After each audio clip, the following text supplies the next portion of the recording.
መጎዳት፣ ማጣት፣ መጎሳቆል፣ መካድ፣ ነገሮች ተበላሽተውብን መመልከት፣ በሰው ይሁን በተለያየ ምክንያት ያዝነው ያልነውን ነገር ማጣት፣ ጨበጥኩት በቃ ደረስኩበት የተመኘሁትን ነገር አገኘሁት የለፋሁትን ነገር እያልን ድንገት ከእጃችን ብን ብሎ መጥፋት ያለን ሰው አይደለም። ፈተና ነው ይሄ። በምድር ሳላችሁ ፈተና ይበዛባችኋል የሚለው የፈጣሪ ቃል ግን አይዟችሁ እኔ ከእናንተ ጋር አለሁ። ተፈጥሯችንን እንረዳ፣ ማንነታችን አንደርስታንድ እናድርግ። እኛ ትልቅ የፈጣሪ ፍጥረቶች ነን። ፈጣሪ ትልቅ በምድር ላይ የሰራው ክቡር ነገር የሰው ልጅ ነው። ታዲያ በዓለም ለመጣ አንድ ትንሽ ነገር ለምን የመጨረሻ ከባድ ነገር አይሆንም? ሁሉን ነገር ንቀነው ራሳችንን ብቻ የምናስበልጥ ከሆነ ከየትኛውም የህይወት ችግር ከየትኛውም የህይወት ፈተና እንወጣለን።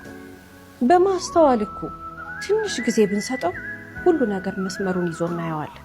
እኛ ግን በአንድ ጊዜ ነገር እንዲስተካከልልን አንዳንዴም እልህ ይዞን አንዳንዴም ንዴት ይዞን ሮንግ ከሆነ ኢጎ ተነስተን እሱ ነገር እናጠፋለን። የመበደል፣ የማጣት፣ የመበላሸት፣ የመውደቅ ስሜት ከተሰማን ጊዜ እንስጠው ለራሳችን። ከዛ ነገር እንራቅ፣ ከዛ ነገር ውስጥ እንውጣ። አይምሮአችንን ቢዚ እናርገው መጀመሪያ። እኛ ግን ምን እንፈልጋለን? አሁን እንዲስተካከል፣ አሁን ሁሉ ነገር ቀጥ እንዲል፣ አሁን ብለን እንጨነቃለን፣ እንጣደፋለን፣ እልህ ይዘናል። ነው እንደዛ አይደለም። ጊዜ እንስጠው። ጊዜ ለሁሉ ነገር መፍትሄ ነው። ጊዜ ለሁሉ ነገር መድኃኒት ነው።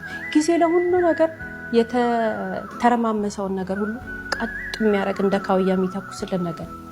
ጊዜ መልካም ነው። ዛሬ የወደቀ ይመስላል፣ ነገ ይነሳል። ዛሬ የተበላሸ ይመስላል፣ ነገ ይስተካከላል። ዛሬ ያጣነው የምንለውን ነገር ሁሉ ነገ እናገኘዋለን። ፈጣሪ ለቃሉ ታማኝ የምንለው አምላክ አይደል? ሁላችንም በማስተዋል መመልከት ያለብን ነገር የሚመጣብንን ፈተና አንደንግጥ፣ እንናቀው። ይስተካከላል ብለን ጸጥ እንበል። ምንም ማድረግ አንችልም። ምንም አለማድረግ ራሱ መፍትሄ ነው። ዝም ማለት መልካም ነው። ሁሉ ነገር በጊዜው ስለሚስተካከል